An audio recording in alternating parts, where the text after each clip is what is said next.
Well, welcome to another opportunity to meet one of our leading CEO and organizational leaders on the South Shore. This morning is going to be pretty special. Uh, NFPA celebrating its 125th anniversary, and I think one of the best kept secrets on the South Shore. Our guest doesn't like to hear that, but I think most people are unfamiliar with what the National Fire Protection Association does, and yet we are all affected by it.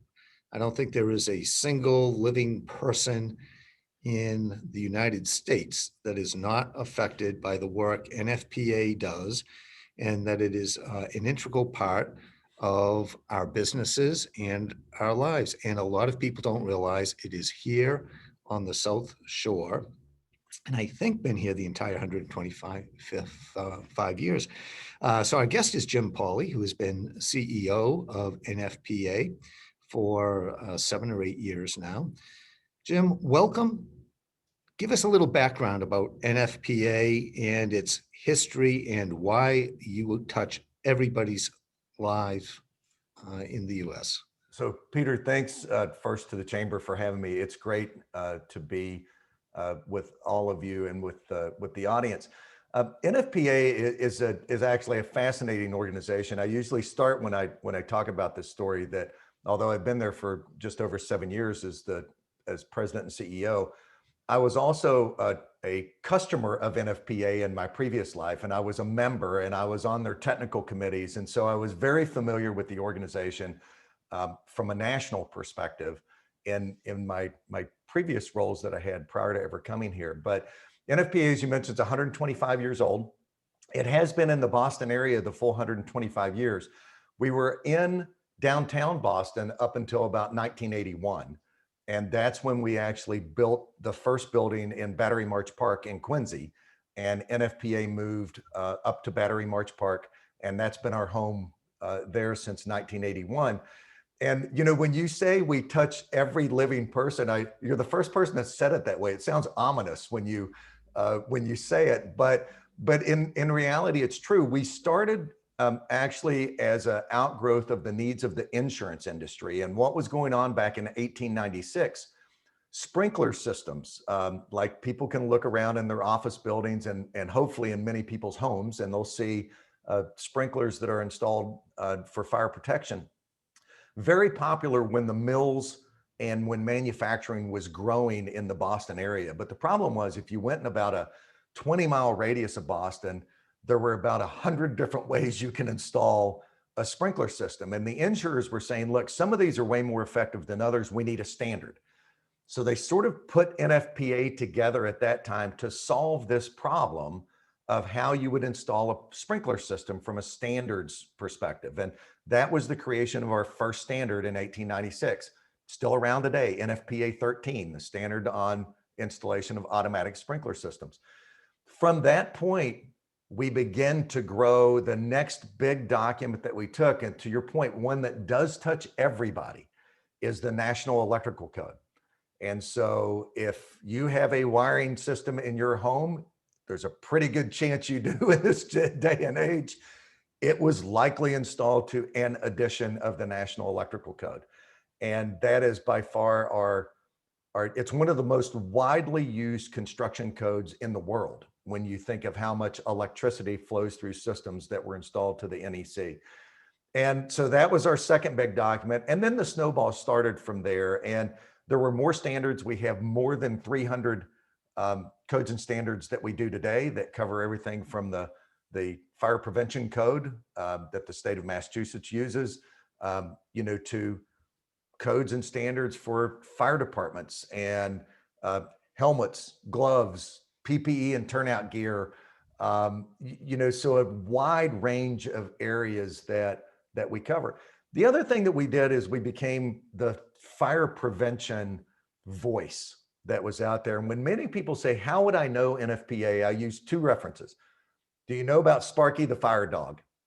And most people will go, yeah, I know Sparky the fire dog. I'm like, well, that's us. Sparky is our mascot. Sparky just turned, I'm going to get this wrong, 70, I think. So Sparky's been around for a while. And for those of us in the generation that can go back far enough, and you remember Dick Van Dyke being on TV and doing stop, drop, and roll and crawl low under fire, and those public service announcements that Dick Van Dyke became quite well known for, that was all NFPA at the time. So we create those fire prevention messages. Matter of fact, we just launched yesterday. Fire Prevention Week is in October. And the theme for Fire Prevention Week is learn the sounds of safety. And Peter, you'll appreciate this story. I'll be really quick about it. One of the reasons why we picked that theme is in this virtual environment, when schools were doing virtual, teachers were seeing students on and they could hear the low battery warning of smoke alarms in the individual student's home. And they didn't know what it was.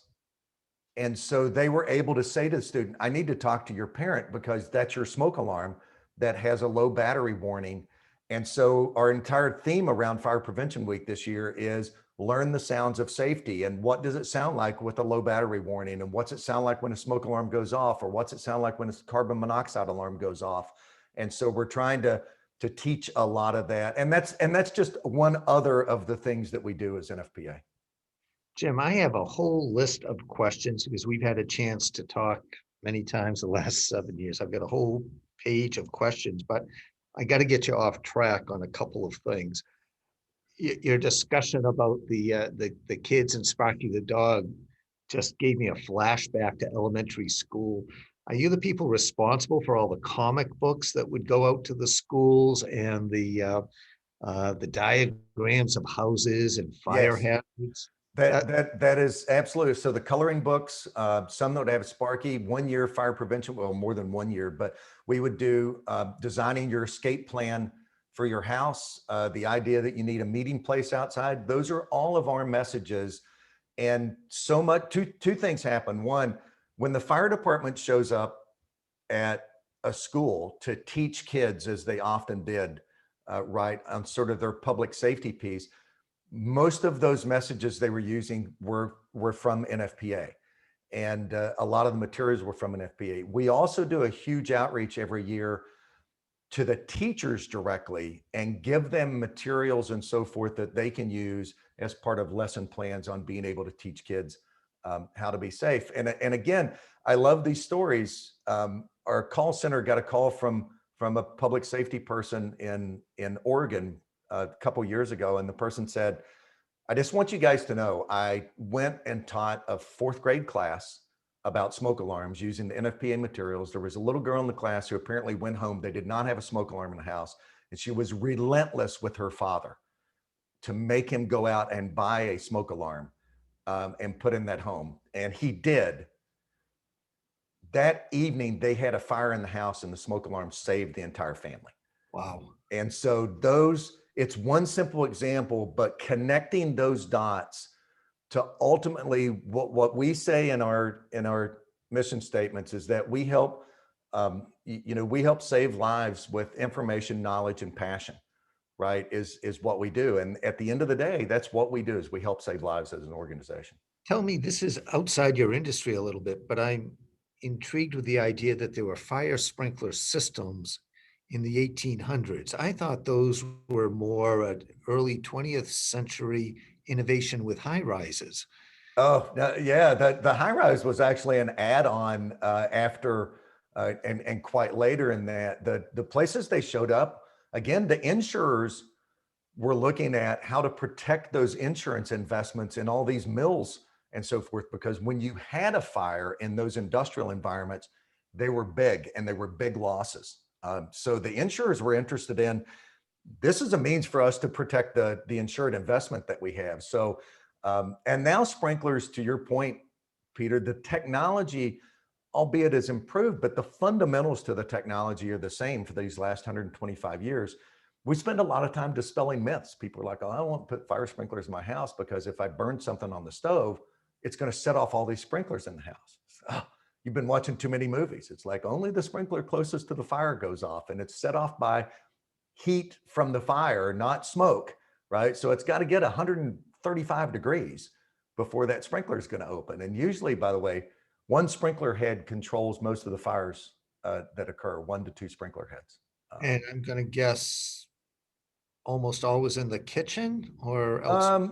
In the kitchen, the bedroom is all smoking has been a big nemesis, right, for years in this. So we'll see bedrooms show up as one of the areas, but certainly cooking fires are the number one cause of home fires that we see today. Wow. Your background, you're from outside the area. Tell us I am. how you ended up here. And a little later in the conversation, I want to get into a comparison of regions and in the economy. So my wife and I joke all the time. We were born and raised in Kentucky, and I was fortunate. The company I was with for 30 years in the electrical and energy industry, I I just happened to hit this wave right that I was able to advance for the company, and I was able to stay in one location. And so I went from starting as an application engineer to ultimately being a senior vice president in this company, and I was able to stay in Kentucky that entire time. It's a little unheard of in the corporate environment. I think I was a bit of an anomaly to do that, but we were able to raise our kids in Kentucky. I grew up as an electrical contractor. I was an electrician. My dad was an electrician. And so my background was really in that electrical side. Started working for an electrical equipment manufacturer that then got purchased by a larger global company, and again, almost 30 years with them. And we joke because we said, yeah, we'll never live in the Northeast. We get snow and it's cold in Kentucky, but it gets a lot of snow and it's really cold, right? In the Northeast. We joke now because we like, well, we ate those words. This opportunity came up with NFPA. Jim Shannon was retiring. They were looking for a new president and CEO. People were encouraging me to apply, and I did. And we've packed up and moved from Kentucky, and we now live in the Norwood area. Actually, is where we're living. So it's been a great ride. It's one of the places in my career that I tell people I've never looked back and said, was this a good decision to make, to leave a job that I'd been, a company for 30 years, well known, knew everybody. I didn't know everybody. It's had 140,000 employees globally. So I definitely didn't know everybody, but to leave the security of that and take on this new thing. But I've never looked back and said that was a bad decision. It's been great. One of the things we work with at Chamber is trying to welcome new businesses or new organizational leaders to the South Shore. And the South Shore in Massachusetts has a reputation, deserved or not, about being very clannish, very kind of reserved, and you got to be an insider to arrive. How did you find coming to Massachusetts and the South Shore, and how would you compare this area of the world to the Lexingtons or other places where you have operations and have seen other metropolitan areas? Yeah. Look, I think I'll start on the people side a little bit. One, making the transition, um, it became easy because I had an NFPA family of 300 plus employees and that's a pretty good base to start from. And people were great about helping us integrate right into the area. And simple things, where do you go eat? What things do you go do? And so we were able to do that through sort of the NFPA network. But on the people side, it's an interesting question. People say, well, Kentucky's in the South, and I'm like, yeah, it's in the South unless you're from Georgia, and then you consider Kentucky to be in the North, right? So, but what we found is that people are friendly in a much different way. It does take a little bit of people want to know you one or two steps further, right? To get to that, what we would say that category of friendliness than what you would find, because people in the South, it's everybody you pass on the sidewalk, it's sort of hello, good morning, and what you do. We've made some great friends in the New England, in the Northeast, and but you do have to approach it a little bit differently. My wife would joke because she's a very friendly person. She would walk every morning, and she would pass people on the sidewalk, and nobody she knew, but she would say good morning, and the look on their face at a stranger saying good morning to him was a bit taken back. Now they gotten used to it, right? Because they would see her every morning for this. So the adjustments and great. The Boston area has just been incredible. I tell people this all the time. It's an incredible area. It's so rich in history, which we've taken advantage of, right, since we've been there, and able to revisit the roots of, of our country a bit from the Boston perspective. So we've quite enjoyed it. So it's yes, they're different, but you just approach them in different ways. In the end of the day, people are very friendly, and organizations are very friendly. Being with NFPA, it also is an easy way to talk to people, because people are interested in, oh, wait, this fire safety stuff, I might actually care about that a little bit. And so you can use that to strike up conversations you might not be able to otherwise. NFPA did one of the most remarkable things I've seen in public life or here at the chamber a few years ago after the mass incident down in Florida, the mass shootings. You moved from electrical regulation to pulling together first responders and government officials for a standard protocol on how to respond to what's called mass incidents.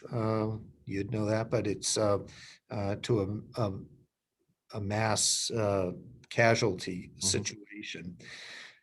Tell us about that. It was, I thought it was an amazing product and an amazing effort that you pulled off nationally. Yeah. So one of the things of our history, you mentioned first responders. So we, particularly with fire and then ultimately with EMS, we worked very closely with those groups throughout our history. And so the fire service learned a long time ago that standards can be very beneficial to what they do, to how they procure their equipment, to how they staff. We have standards that cover all these occupational safety and health in the fire service. So those standards were well known to us. What happened in this sense, and by the way, business continuity and emergency planning was also known to us. NFPA 1600 is, after 9/11, became recognized by the 9/11 Commission as the national standard on emergency preparedness and business continuity. And so it's a standard, again, that we've had for quite some time. This particular incident you're talking about, Peter, was an outgrowth of, it happened because of the Pulse nightclub shooting that occurred in Orange County, Florida. The fire chief in Orange County, Florida was on site and in command on the fire side. And what he realized when that incident was over was how much lacking common incident command between fire, EMS, and law enforcement was happening within that event that was occurring. And it was complicated communication. It was people holding pieces of information that they thought was important from the law enforcement perspective, but could in turn be detrimental to the rescue perspective, right, that went on. So he said, look, there needs to be a better coming together of this. And one of the things we describe at NFPA, when people say, what do you do? Sometimes I'll say, what we're really good at is putting people around a table, a diverse set of interests and groups, to be able to have a conversation and ultimately drive to consensus on some really important points. And so with the standard you're referring to, Peter's NFPA 3000, and it's the standard for active shooter incidents. And we had to put people around the table. Yes, the fire chiefs came to the table. We work with them all the time. We got EMS to the table, but people that didn't always come to the table that we had to get was the Sheriff's Association, the Chiefs of Police Association, the Federal Bureau of Investigation, Department of Homeland Security, and the list goes on of people that we assembled this committee. We began to structure them through our process to be able to write this standard on NFPA 3000. Now, normally a standard will take us about 2.5 years to 3 years to do. And people throw their hands up and go, I can't believe it takes you 3 years to do a standard. And I'm like, well, if you can give us a group of diverse interests that all can agree on everything, we can get the standard done in 6 months, okay? The purpose of the process is to bring the diverse interests together because what one person says is the obvious way that this should be done to another person's eyes is, wait, that has these sort of flaws associated with it. So we put those groups together. They did an incredible job as a committee. We staff the committees. We don't actually write the words. We let the committee do that, but NFPA staffs the committees and we do all the work to assemble it. And we did that standard, what we call a provisional standard. We were able to do that in about 14 months. And that was a pretty incredible feat. And law enforcement to this day, people told us when we started, they said, you will never get law enforcement, fire, and EMS all at the table together. You're embarking on something that's impossible. We did it. The people involved were persevering to make sure that it happened. And now we have a standard that helps people prepare, respond, and recover to these active shooter events. The thing we had to get people past, Peter, was it was not about tactics. We were not telling law enforcement, here's the tactic on how you go in, right, to an active shooter event. That's law enforcement's territory. But it does talk about structured incident command. It does talk about the things that you have to do during and after an incident. You learn from these incidents. People are like, oh, we didn't know what to do with the press. We didn't know what to do with victims' families, and how do you organize that in a way? So the standard helps people really put plans in place, prepare for those. It helps businesses prepare for those, right, as well. And then ultimately, how do you recover from this? And the recovery is, I don't want to diminish the incident. It's not my intent, but recovery is as important as how you perform in the incident itself, because the community needs to recover. The involved parties that need to recover, and there's a structured way to be able to do that. So I'm proud of the standard. We've done the second edition of the standard that is out now, and it's become the reference for people to say, when we're trying to figure out how we organize ourselves around this, this is the standard they're beginning to look at. So NFPA is one of the larger employers on the South Shore. Most businesses are small to mid-sized businesses. Most of our members are small businesses, but there are lessons that apply from a big organization to a small one. One of the more interesting ones that I think we all struggle with is identifying what our business is. What is it we do? We can talk about what we produce. Right. Knowing what you do, I think, is a secret sauce. And we are constantly questioning ourselves in the chamber because our membership needs change. It's, what do we do? But what does NFPA do? What is the secret sauce? Are you a publisher? Yeah. Are you technical experts? Are you business consultants? Are you mediators, facilitators, arbitrators? Yeah. What is the core of what NFPA does? We're an information and knowledge provider. And that was a transition, because you described a few things, Peter, that if you go back a decade, that we would have described ourselves. People said, oh, NFPA, they're a book publisher, right? We had these 300 plus codes and standards that were books, right? We sent them out, they got printed, they got bound, we put them in the warehouse, we sold them, that, right? And people were like, they're a book publisher. When I got there, it was important to rethink that. And, I don't mean it to sound like the internet, just crept up, just happened overnight, but it was the big transition that suddenly now people weren't looking for the book, they're looking for the information. And that was a really important transition to get people to understand. Some of our codes and standards, the National Electrical Code has almost 900 pages in it, okay? It's grown up since 1897, basically being revised every 3 years to keep up with technology, to keep up with what we've learned, to keep up with research. But it's up to about 900 pages now. Now, I used to be, in my former life, people would have referred to me as a code geek. I knew that book well. I knew that National Electrical Code. I could tell you where stuff was.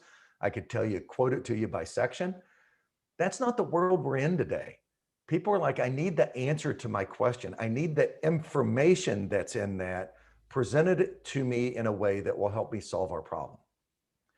So that's what we're about. How do I get the information that we have been fortunate to curate from a lot of knowledgeable people on committees, from a lot of knowledge that we have gained through research that we do, from a lot of knowledge that our highly qualified technical staff know about? And how do we put that in a way that we can help people solve their particular problems on a daily basis? So we're moving much more to a digital environment than we were. Yes, we still print books, and because let me tell you, there's a generation of folks that are going to continue to use a book for a long time to come. But we also recognize now we've created a brand new platform called NFPA Link, where we're putting all of our codes and standards, but not just that, additional information that helps people supplement their understanding, that helps people solve their problem and navigate the information better.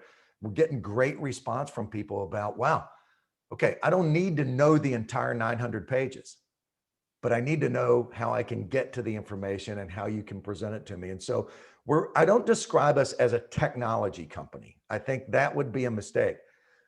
But we are developing and using a lot of technology to help us deliver information in a much more effective way than just giving people a book.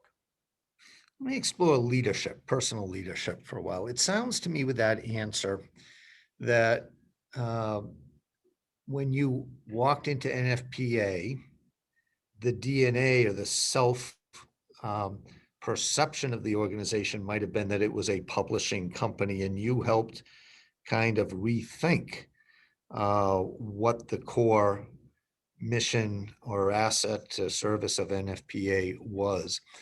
What was that process like coming in as a new leader? What, how involved is it to get an organization to think differently about itself? Most people focus on marketing and how do you get the outside world to think differently about you? How do you get your own organization to think differently about itself? You know, I think every leader would like to answer that question and say, I came in, I set this plan, we put it in place, everybody followed, and here we are. And it never, ever, ever works that way. I needed to come in and understand. I knew the organization from the outside in, right? Because as I told you, I was a member, I was a customer, I was on those technical committees before. So I had a perspective of the organization from the outside. I had to come in and learn about the inside piece of this equation. And I had to pay close attention and learn about what our own employees' perception of what we did, right, actually meant. There's an important part of NFPA to understand, because I don't think we've mentioned it thus far, but people probably know we're a nonprofit organization. But as I describe ourselves, we're a self-funded nonprofit, which means different than a lot of what people are used to in nonprofits. We don't fundraise. We don't get money from the government. We don't ask people for donations or any of those things. Everything we do, we have to generate revenue to support. And a lot of that revenue we generate through the sale of codes and standards, those codes and standards that we develop. So we had to shape this business mindset beginning into the organization. And one of the biggest things we had to overcome was, yeah, but we're a nonprofit, so we don't do that, right? And now I feel like we're at a place where people are going, Jim's talked now for 7 years about customers and business, right? And now people are saying, okay, we've got to look at it through that lens. Now, make no mistake about it. Every single thing that we do, even in the business realm, is about that vision and mission that we have in place. And if you read our vision statement, it says, we want to be the leading global advocate for the elimination of death, injury, property, and economic loss due to fire, electrical, and related hazards. So everything we do, every piece of information we put out, every public safety message, every training program that we offer, every certification that we offer is all focused on achieving that vision statement that we have in front of us. Yes, we have to generate revenue from that because, like everybody, I have employees to pay, I have expenses, right, as any other business does. So we do have to have a business mindset and be smart about how we do that and what we do. So this became my focus on our strategy supporting this idea of being much more data driven from where we were, of understanding our stakeholders more deeply. I used to joke when I got here, I'm like, we took the view with our customers that, look, if you have to jump a few hurdles to actually get something from us or do business with us, that's kind of your problem, not our problem. And we don't view that through that lens right anymore. It's how do we become easier to do business with? How do we look at how our customers see us, right? The things that you would hear in a normal business environment. And that's where we're beginning to focus. We're doing a lot of back-end systems work right now where we have systems that are 20 and 25 years old that can't support an organization is trying to deliver information and knowledge. So a lot of modernization. I feel like the employees have come really far down this path. They talk about information and knowledge now. We don't talk about publishing a book, although that is one of the tasks that we still have to do. But it's always a work in progress, Peter. I describe these things as it's like steering an aircraft carrier.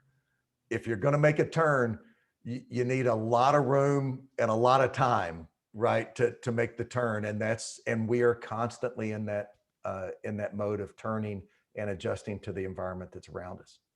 So I'm generally not impressed by mission statements because they're platitudes, and I'm not sure they do it. Yours is fascinating, and it sounded like it was written by two separate committees.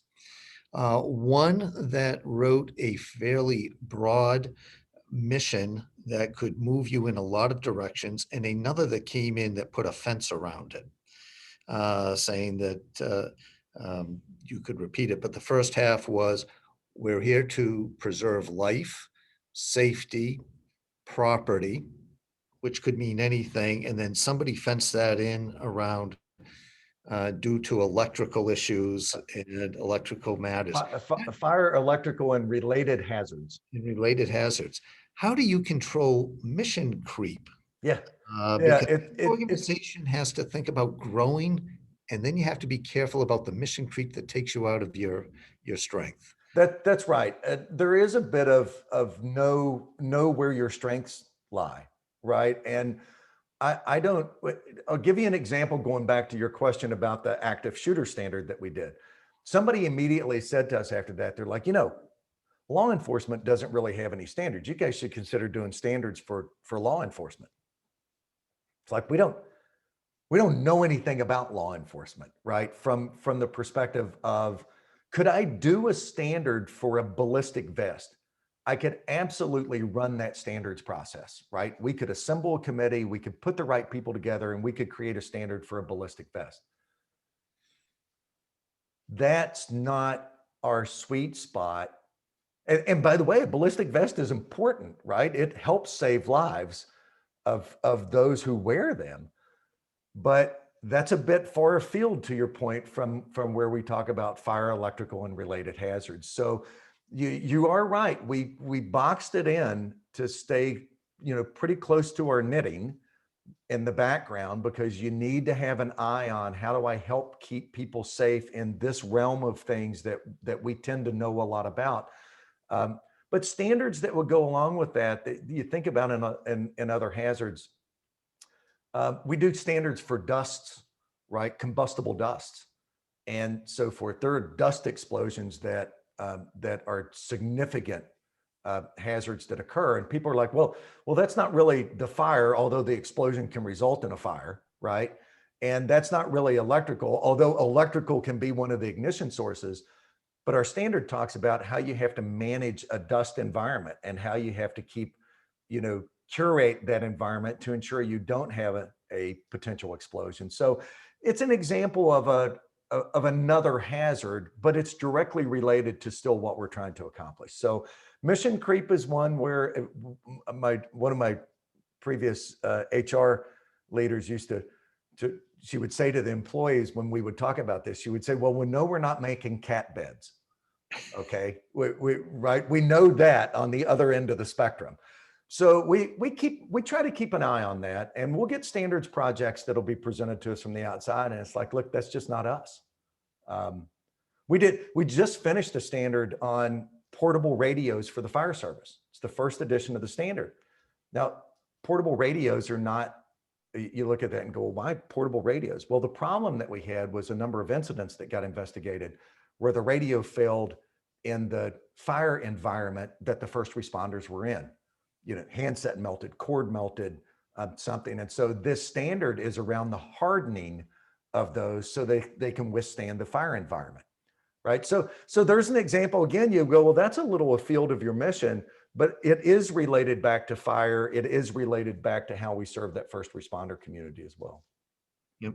Now, are you a monopoly, or are you the dominant player in this field by factors of 100 compared to anyone else in this country or worldwide? Yeah, it's a good question. I think it's important to sort of back up the lens that we came into this on. What we create are voluntary private sector standards. And that's all they are. When we're done with them, they're a compilation of information, right? And then somebody has to decide whether or not they want to use them. And that's an important decision point. Now, how do they get used? Well, I'll give you an example. We have NFPA 921. That's our standard. It's a guide for fire investigations.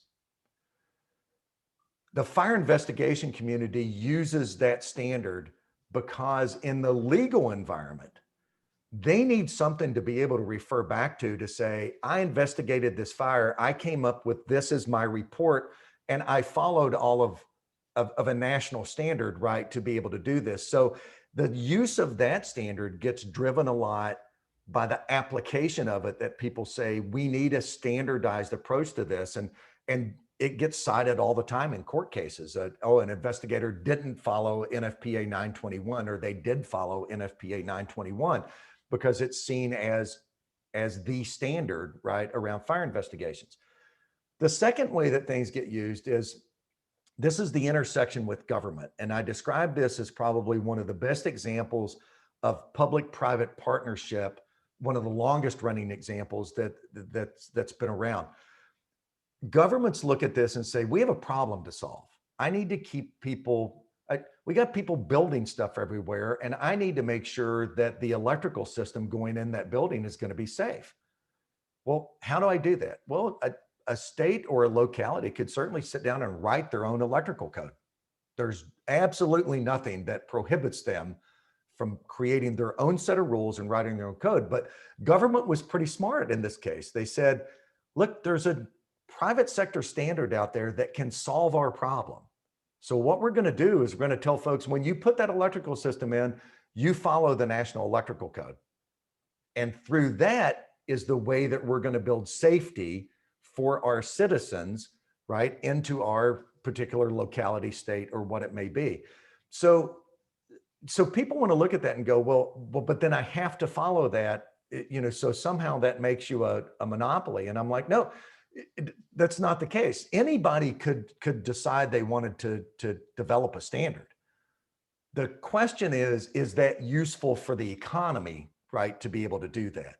And one of the things that standards bring, that we learned over this last 125 years, in a number of ways, they bring economic prosperity, right? If a manufacturer of a piece of electrical equipment can sell that piece in Massachusetts, in Florida, in Washington State, in California, because they've tended to standardize on how that equipment ultimately gets installed and used. And so there's an economic component to this that has happened over time that becomes very important.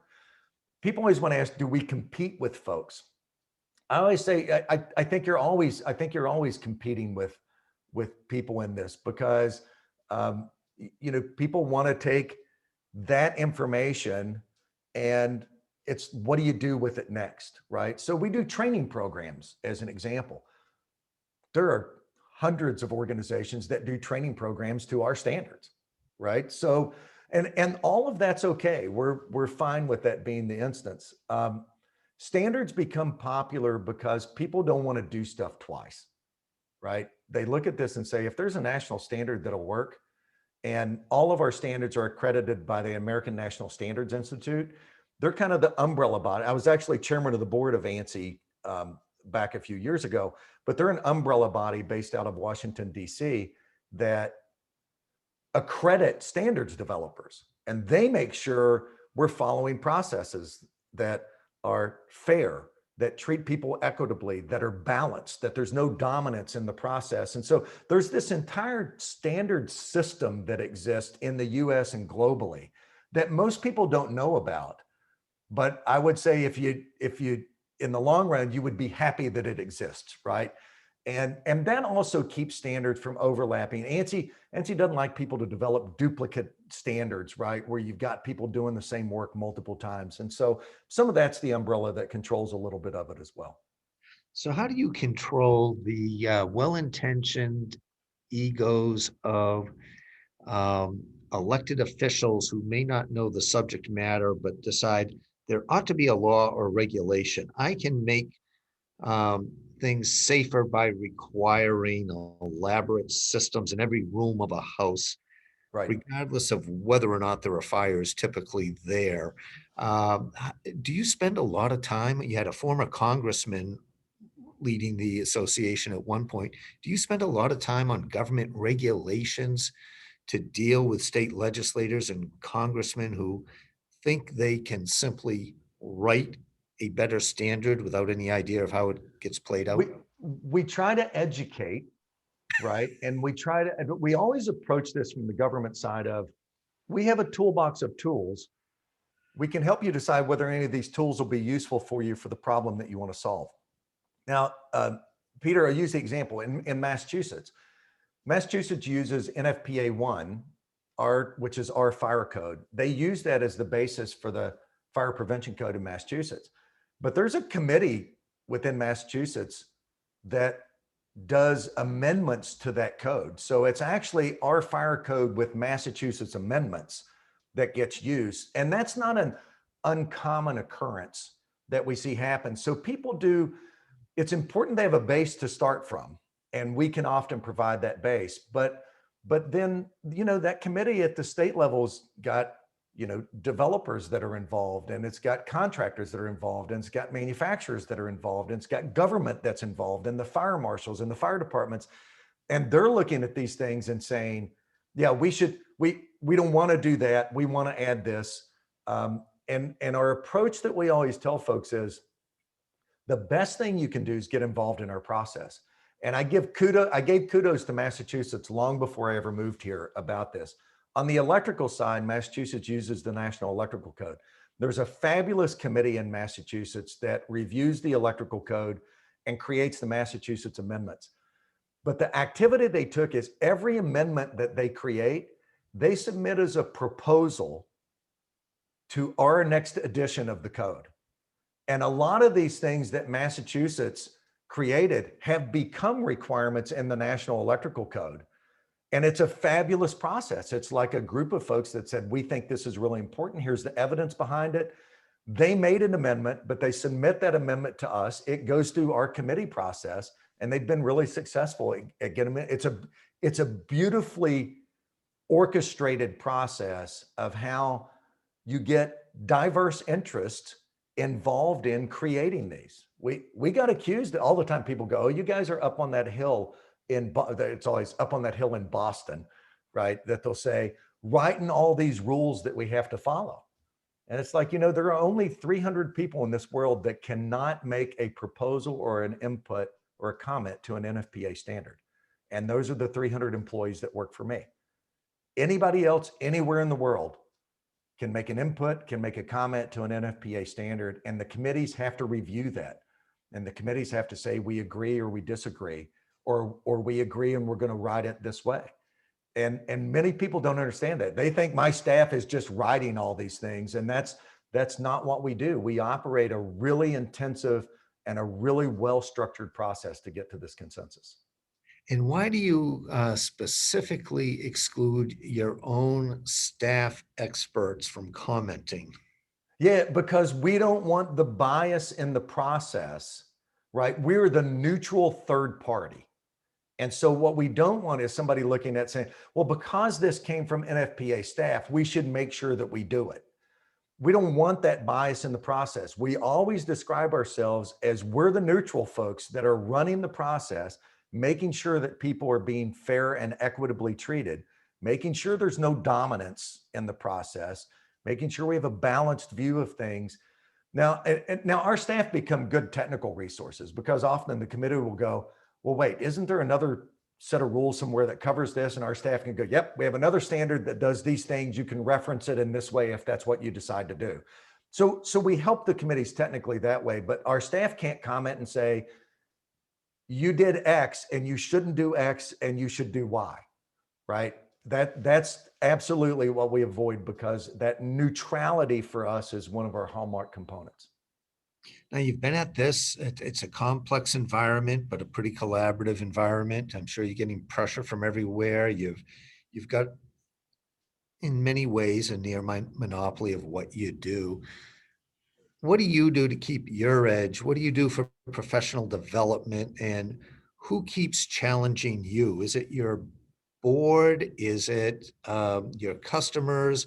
Is it something internal to you? What keeps driving and motivating you? Yeah, look, it's a triangle for me, and you hit on all three of them, right? The challenges, the constant critical professional challenge, right, is those things that come from my board, those things that come from my customer, and those things that come from my employees, right? It's that triangle. And so when I first got to NFPA, I tried to spend a lot of time out with customers. And doing that globally, because we do a lot of work across the globe as well. And I spent time there listening to them talk to me about NFPA. And I still do that today. It's been one of the things I have missed tremendously in COVID, is not being able to get out and visit with our constituents and customers the way that I was able to prior to that. Second part is I have a fabulous board of directors. And for those of you that know, and Peter, right, you have a board, right, for the chamber. And I've been on a lot of boards. And why do I describe my board as fabulous? One, they're a diverse set of interests that take off their individual hat when they show up and look at what is the best for NFPA. Every time that they show up, that is the view they take. It's a volunteer board. Okay, so we're asking for people's time on this board. And we had the president and CEO of Underwriters Laboratories. We had the president of Factory Mutual was on our board. We have the CEO of some large engineering firms that are on our board. We have folks from the fire service that are on our board. And they help me strategically move through this. And what they don't do is they don't micromanage. But one of the things that, for those of you that have been on boards, a lot of boards will try to micromanage an organization. And this board doesn't. They look at me and say, Jim, we hired you to run this organization and to manage them through this transformation that we want. We want to know how we can help, but it's your job to go carry out. And so that's an incredible part. And third's the employees. Employees constantly remind me, right, about, yep, some history of where we've come from, but great discussions about how's that tie to where we're going and what makes sense along the way. And I consider it on the job professional development every day. That's great. I'm going to let Mark ask a question that he has, and then I'm going to wrap up, because I want to get into this issue of COVID and meetings as well. Mark, do you want to unmute? Oh, he's not on a microphone. Okay, I'm sorry. We'll text. So he wanted to know, are the codes followed worldwide, and are there big differences internationally on codes? Yeah, so there can be. Codes and standards are a thing that grew very organic from a local basis. For instance, if you go to Europe kind of has its own set of codes. Some of those came together when they created the European Common Market that ultimately became the European Union. Some of those codes and standards came together, but there's different problems that people are trying to solve. And I think used to, for NFPA, we would show up in places and say, you should adopt our codes and standards. And we don't do that anymore. When we show up somewhere, we said, we have a toolbox. You decide if the tools can help you solve a problem. I was in Singapore and talking to the civil defense folks there, and they told me, they said, Jim, we have our own codes and standards. But if we have a really tough problem to solve, we go to the NFPA codes and standards as the reference, right, for what we begin to look at. And so we're a tool that I describe gets used worldwide. There are some that are very much worldwide standards. NFPA 502 covers tunnels. It is the if there's a tunnel built somewhere in the world, it is likely that NFPA 502 was used as the fire protection standard. NFPA 130 is fixed guideway transit systems, so subway and train systems, used very much worldwide. Aircraft refueling, used very much worldwide on what we do. The electrical code, you know, a lot of usage in North and in Central and South America, not so much in Europe. We see more usage of it now in some of the areas in the Middle East that are, so it varies. So all of our codes and standards are certainly not used worldwide, but a lot, that fire investigation standard, NFPA 921, very much used worldwide. And we kind of see that in our customer base there as well. So what happens in the other parts of the world? Is there a similar organization in different regions of the world, or do individual countries set? It varies. In some cases, it's very government controlled. In other words, government does the standards. And that has its own set of rigidities associated with it, right? If even in our federal government, if you've ever had to witness and go through a rulemaking process for something with one of the agencies, it can be an arduous process that can get politicized, right, very quickly. So that's some of the areas. Other places there are, people have heard of groups like ISO. Many of the businesses will recognize ISO 9000, which is a quality standard. ISO is the international standards for international standardization organizations based in Geneva, Switzerland. We work some with some ISO folks. And so those standards can get used you know, broadly internationally as well. The fire protection space is interesting because in a lot of areas of the world, fire protection grew up because big fire protection engineering firms started in the US.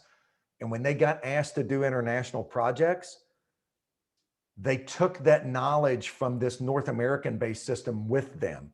And so fire protection in a lot of ways is a bit more international than some other areas are, but I attribute that more to how fire protection engineering grew up than I did government adoption.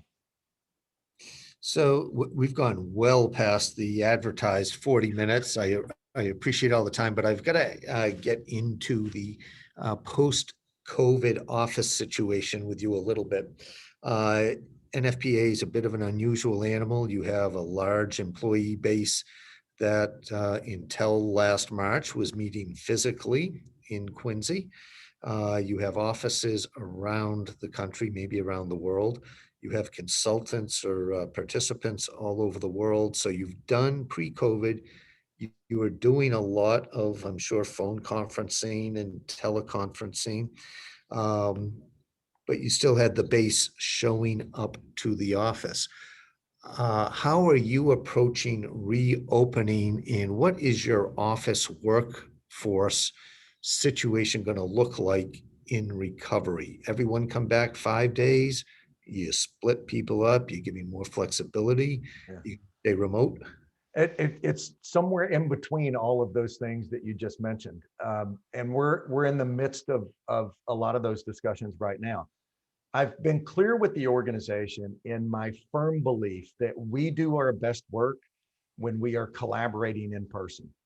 Now, a worldwide pandemic dealt us a set of cards that we had to play, right? So the employee base has done an incredible job at figuring out how we were going to work remotely.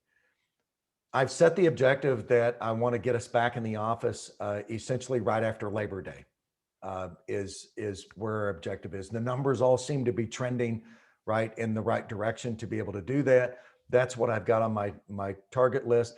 It's going to be some type of a hybrid environment because, as I've said, although I believe we do our best work right when we're in person, remember we're also in the middle of a huge transformation. Doing a huge transformation remotely is doubly difficult. Right. So I'm also a realist, and I realize that folks through this remote environment, we're like, okay, there's some advantages to this. I'll go back to a question you asked me, Peter, about differences between places like Lexington and Boston. My commute in Lexington was 15 minutes, regardless of where I went. That's not true in the Northeast. I don't think I'm telling this audience anything that they don't already know. But in this environment, people are like, well, not having to commute, is a big deal. So we're gonna be in some type of a hybrid approach to this. The challenge we're giving our managers is we want you to begin to think about how are you going to manage in some kind of a hybrid environment, right? What's different for you as managers, right? In this hybrid environment that we want to be in. I also see this as a way where I know people are trying to look at it and say, are we, would some businesses are like, oh, we'll do shifts of people that are coming in and out. I'm more of a firm believer of I would like to have the organization together, right? At least a couple of those days a week where we've got people together that are able to collaborate. Relationships have suffered during this remote environment. We've seen it.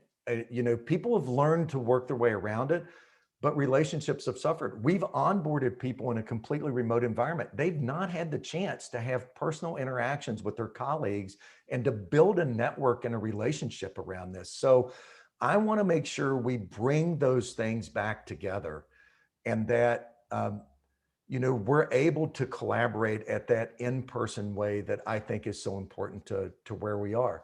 We're going to learn from that. We'll adjust our plans as we go. We want to make sure that we're nimble as we do this. And as you can imagine, and all your businesses in the South Shore Chamber and Convince are faced with the same thing. We have people that are anxious to get back in the office, and we have people that are like, it doesn't bother me if I never come back to the office again. So I've got to blend those two things together. I suppose if you do it exactly right, everybody's a little unhappy. Right, for this. There's no way in this environment. I think that's a mistake that leaders try to make is if you try to say, well, I'm going to approach this to make everybody happy, you'll never be successful at doing that. So I've sort of set what my expectations are. We're getting the managers together to now talk about how we can best manage in this environment, and it'll be a little bit of a hybrid. So I take it from that, NFPA is not going to try to write the national standard on how to return to work after a pandemic. That is not one I'm sure we could arrive at consensus on, even in our process as good as it is.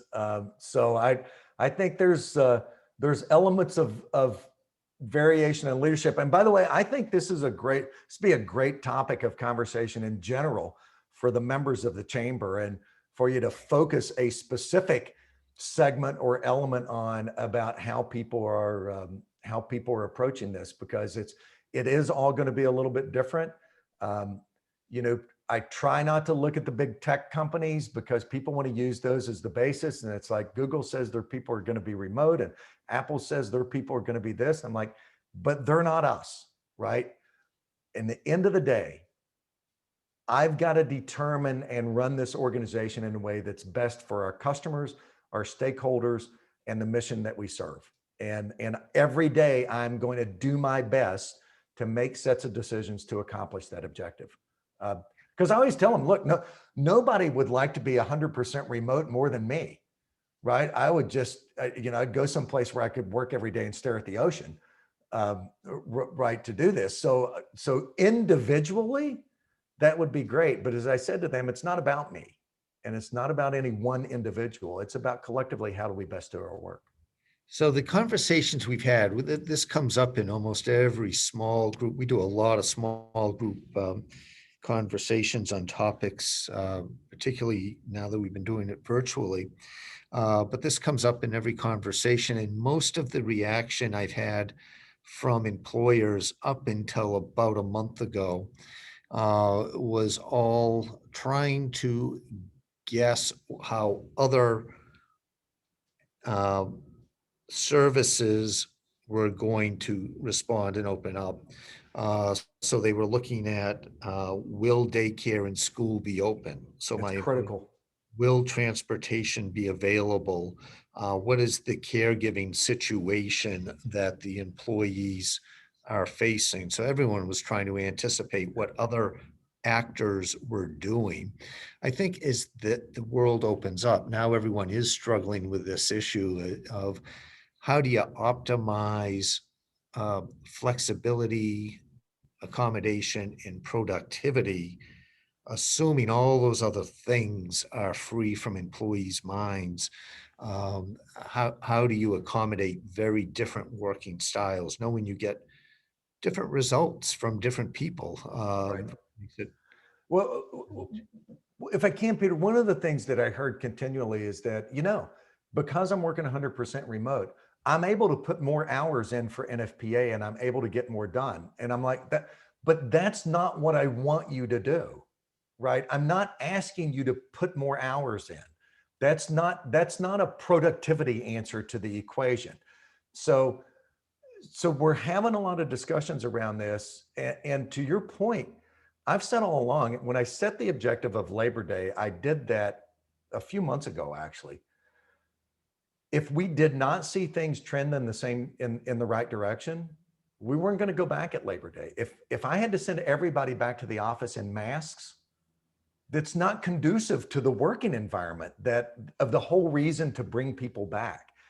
Right now, that's all trending the right way. But you're right. If schools reverse their, right now schools are saying we are going to be open in the fall, students are going to be in the classroom. If they reverse that, that has an impact on my planning.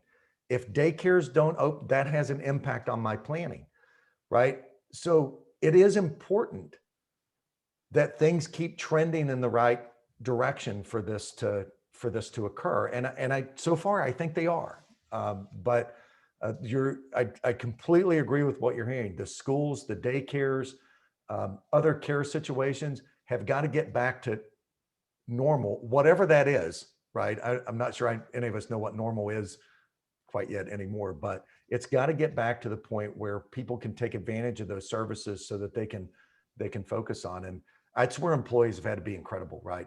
Blending your home and your work directly together in everything that you do is a really difficult environment, right, to try to manage and operate in.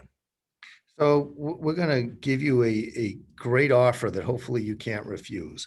We have a project that we're undertaking this summer, Hello South Shore, to encourage South Shore residents to get out and explore the South Shore, realize just how much we have in our backyard, whether it's open space or the food industry or the arts, and even history. And since you and your wife have been intrigued with the history that you found in the Boston area, and since I've been interested in collecting um, commercial memorabilia of the South Shore, if you get me some Sparky the dog paraphernalia that I can show off in the office, preferably a stuffed animal or something, we will give you and your wife some tickets to historical sites on the South Shore for our Hello South Shore project. We'll have Sparky coming your way. And it's funny you mentioned the stuffed doll. We offered that as one of the products for Fire Prevention Week last year and became hugely popular with the customer base on Sparky as the stuffed doll. So absolutely, we will get the chamber some things they can put in the office. We have, by the way, we'll unveil it later on this month. We're having to do our annual meeting virtually, which normally occurs in June.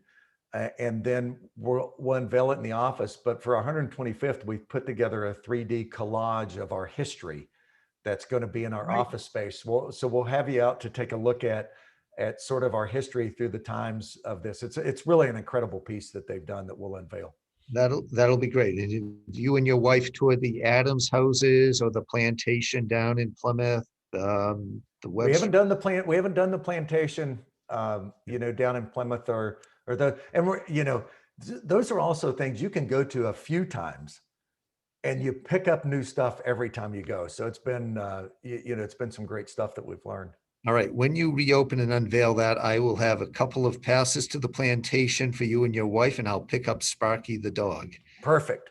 I'll pick up two because I've got a 4-year-old grandson. There you go. We'll make sure we've got the stuffed Sparkies. Excellent. Our pre-interview call, normally they take 15 minutes. We ended up speaking an hour, just shooting the breeze. This was supposed to be 40 minutes. It was 70 minutes.